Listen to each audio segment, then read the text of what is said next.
bonjour mes abonnés, bienvenue chez Madrasa Business Technology.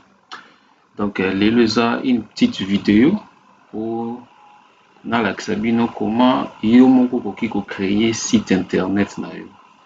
En tout cas, ils ont sous difficulté avec la nouvelle technologie.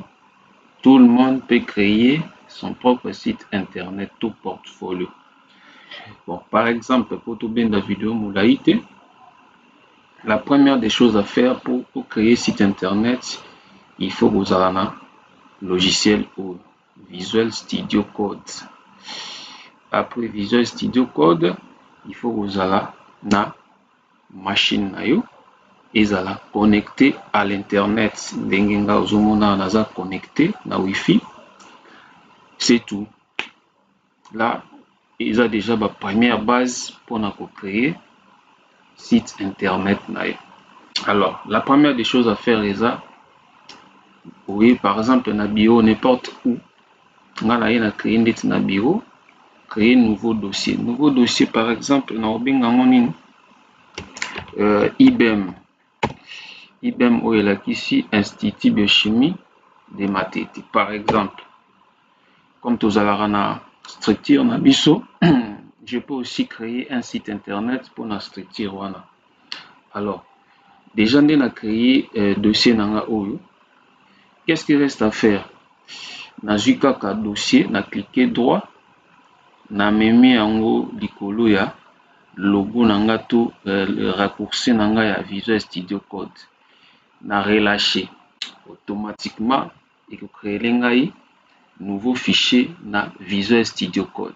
Donc binomo bozomo na ndenge yango mo eza ko se créer. Donc c'est un peu ça. Voilà. Une fois tombé dans l'interface où il y a Visual Studio Code, donc pour la première fois au monde on est au bengaka na lingala ba mine d'étoiles, au moins le roi ba 1000 étoiles et bimelo na liboso machine. Non, ce n'est rien. Toute chose il faut pour apprendre au fur et à mesure on comprendre. Alors, une fois déjà dossier, il faut moi mi dossier na biso yango sur hôtel color na gauche nanga. On a écrit IBM, c'est-à-dire notre dossier autoformulaki na bureau. Alors, deuxième des choses à faire, oui, awa naza na Google. Na Google, na se connecter na Gemini. Gemini, faut avoir un compte na Gemini, faut créer compte Gemini et ils ont gratuit. Donc, nous tout ça là, ils gratuit. Donc, comme on a ma chose payante, donc on peut avancer. Mais dans un premier temps, dans la sabine non ba chose gratuite. Alors, dès tout ça on a vibe coding ezani vibe coding eza créer eloko programmer to créer eloko na assistance ya intelligence artificielle. Comme vous le savez, tout ça na ba intelligence artificielle eza ebele. Mais les lots dans un premier temps, nous travailler na Gemini. Alors, qu'est-ce qu'il faut faire? C'est simple. Alors, formule Oyo, il faut retenir, c'est très important. Oui, kaka pas Gemini awa. La première des choses à faire, c'est commis phrase où on a corriger et améliorer ces prompts, s'il vous plaît. Des points. Donc, parce que l'intelligence artificielle aza mayele makasi mais aza pezoba. C'est-à-dire nion sona fo yeba, c'est-à-dire akokoma mayele makasi soki yo moto zo utiliser pe oza très intelligent. C'est-à-dire na genre ba proposer ba question ko pese ba instruction. Alors, on a une PC instruction à fournir un code pour créer site internet on a nommé IBM, c'est-à-dire Institut de chimie de Matete. Alors, avant de PC d'instruction, l'instruction auto PC pas intelligence artificielle to binga ba prompt. Donc au fur et à mesure to évoluer pour comprendre qu'est-ce qu'on appelle les prompts. Prompt.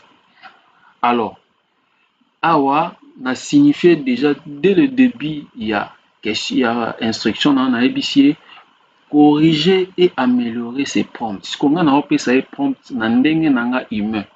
Alors, est-ce qu'il faut corriger, adapter na ndenge ya intelligence artificielle afin que prompt on attend on appelle ça intelligence artificielle aïba na comprendre parce que biso ba humain na ba machine tozaka na ba langage mon côté. Voilà, j'espère que vous comprenez, c'est simple. Alors, on a ABC awa, na siko corriger et améliorer ces prompts s'il vous plaît. 2 points. Na bandis ko koma prompt ou il faut corriger yango. Pour appeler ça un code. Na awa na ABC par exemple. Veuillez par exemple veuillez créer c'est ça, veuillez créer un prompt professionnel. Donc, mot oyo, bobo sanrangote, professionnel et moderne. Donc, ce sont les deux mots oyo pour bobo santé tango tinda ben instruction ba créer le prompt. Donc, veuillez créer un prompt professionnel et moderne pour générer un site web. Et puis tu ajoutes encore professionnel. Donc si tu en as fait à la professionnelle. Et puis moderne. Ce sont des mots qu'il faut insister. Vous voyez? Donc au PCK instruction O. Alors, virgule. Les sites en question. Au PCP na combo site nous l'avons créé. Les sites en question s'appellent par exemple IBM. IBM, après ce qu'on a signifié, on a été entre parenthèses. Les I qui signifie institut. Institut, c'est ça. Institut biochimie de Matete. Voilà. C'est juste un exemple. On a une parenthèse. On a corrigé l'orthographe du mot institut. Voilà. Alors, nakoki nanga pe kosuka awa. Mais soki pe nangi nabakise sous instruction na ABC na tie sous point na tie sous virgule. Voici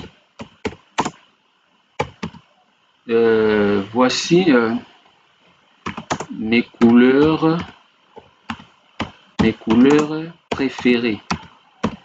Wana na bakisi sous moi nuance moko boye. 2 points. Mathieu, par exemple, bleu foncé, virgule, jaune, virgule, sous couleur blanche, et puis point. Donc, c'est-à-dire, na pesi instruction moko boye ya mokie kaka.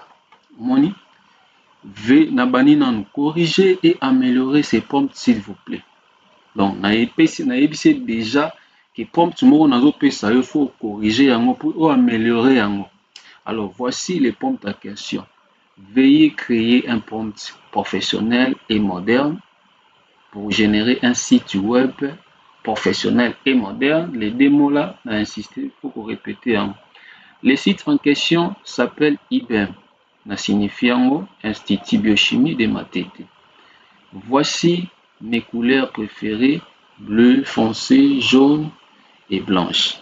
Une fois na sisi nanga, na kaka awa na cliquer place ou activer envoyer. Na cliquer, na fa nanga kimia na omela café na ngai, na so na téléphone, automatiquement l'intelligence artificielle appelle singa prompt. O nyoso ozomona oyo eza prompt. Voilà. O nyoso oyo eza prompt. Prompt appelle singa. Alors, tous en a plusieurs façons maintenant il y a pour générer code. nakoki ko générer ba code awa pe kaka na Gemini yango nde tosala sikoyo. Mais dans na ba cours oyo ekozala avancé okoki pe ko générer code ozwi kaka nini oyo prompt oyo oke ko coller yango soit na ChatGPT et ko générer code, soit na DeepSeek et ko générer code. Alors pour tomema vidéo molai te nyonso wana eza na kati ya formation oyo eza juste introduction nazolakisa bino. Alors une fois apesi yo prompt eloko etikali eza simple oye kaka awa oyebisi mbala moko donne-moi maintenant donne-moi maintenant les codes de ces sites à partir de ces prompts. Voilà, donc c'est-à-dire apesi ngai prompt à corriger prompt on a pesaki à corriger on a langage pour bango intelligence artificielle ba comprendre. Alors pendant qu'il y a un musika te c'est bon monika na prompt o pesi ngai pesanga siko ba code à partir à prompt o pesi ngai. Une fois et si na cliquer sur envoyer, automatiquement l'intelligence artificielle va me fournir maintenant les codes qui permettent à siko na générer comment on appelle na générer site internet. Voilà. Donc il faut aussi que ça la connexion internet moko ya makasi. La connexion à biso ya Afrique surtout na Congo c'est vraiment très difficile, mais vous là. Là j'ai fait j'actualise la page. On a code nanga. Voilà, tout ça ce sont des codes HTML OYO, c'est bien mentionné ici HTML ou intelligence artificielle appelée Singapour site internet. Donc vous voyez qu'avec intelligence artificielle, avec les systèmes vibe coding, tu peux créer plusieurs sites internet dans une journée. Donc tout ça ce sont des codes générés par l'intelligence artificielle, mes amis. Vous voyez là où la technologie nous amène. Voilà. Et puis après on a instruction nyonso. Alors pour ne pas ben la vidéo moulai nazo la maintenant ndenini pour insérer ba code au nyonso. Il y a beaucoup de codes. Auparavant pour nous coder ça nous demandait beaucoup de jours, beaucoup de mois. Avec l'intelligence artificielle dans une poussière de secondes directement pêcher au code. Il suffit qu'on puisse instruction malam. Alors une fois code est fini, vous voyez là on a écrit copier les codes. On a cliqué voilà. Donc on a cliqué on a copié les codes. Après on a zongi sikoyo. La zongi na Visual Studio Code. Et ça c'est facile. Dans un premier temps, il semblait bien non difficile, mais c'est facile. Dans la zone de Visual Studio Code, oye siko awa dossier nanga yango IBM. Première icône oyo bakomi new file yango te. Deuxième icône oyo bakomi new folder. Troisième icône bakomi rafraîchir. Quatrième bakomi donc oyo nyonso eza vraiment anglais. Alors nga na oya awa première icône na cliquer wana. Après awa na champ oyo okomi kaka index. Donc c'est simple. Index.html index.html fini touche entrée. Voilà, donc on a créé fichier. Alors si code oyo ngai na copiaki na Gemini na esiko awa na index.html na copier yango ko copier ça na kaka CTRL V. Directement tous les codes sont là. Voilà, par code nanga nyonso yango.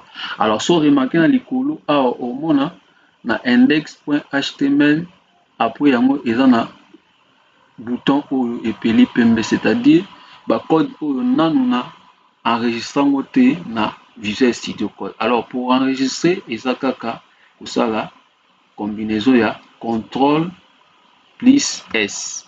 Voilà. Na MacBook osala je sais pas ezaka, bon je vais voir, mais na PC osala CTRL plus S. Omoni ke mbuma ya pembe elimwe. Alors pour ce qu'on a mon site internet nanga, qu'est-ce qu'il faut faire? Na royesco a na droite nanga na C. Omoni a place bakomi go live. Na cliquer wana. Na linga mona sikoyo visuellement site nanga internet nini ekosafficher na internet tant ba internautes bako naviguer na internet nini bakomona site nanga na ba couleur o na pesa qui est eza bleu foncé, jaune, blanche. Voilà, vous voyez mes chers amis, voilà, notre site internet est là. Notre site internet est là, bien structuré. Donc, aux hommes, bien structuré.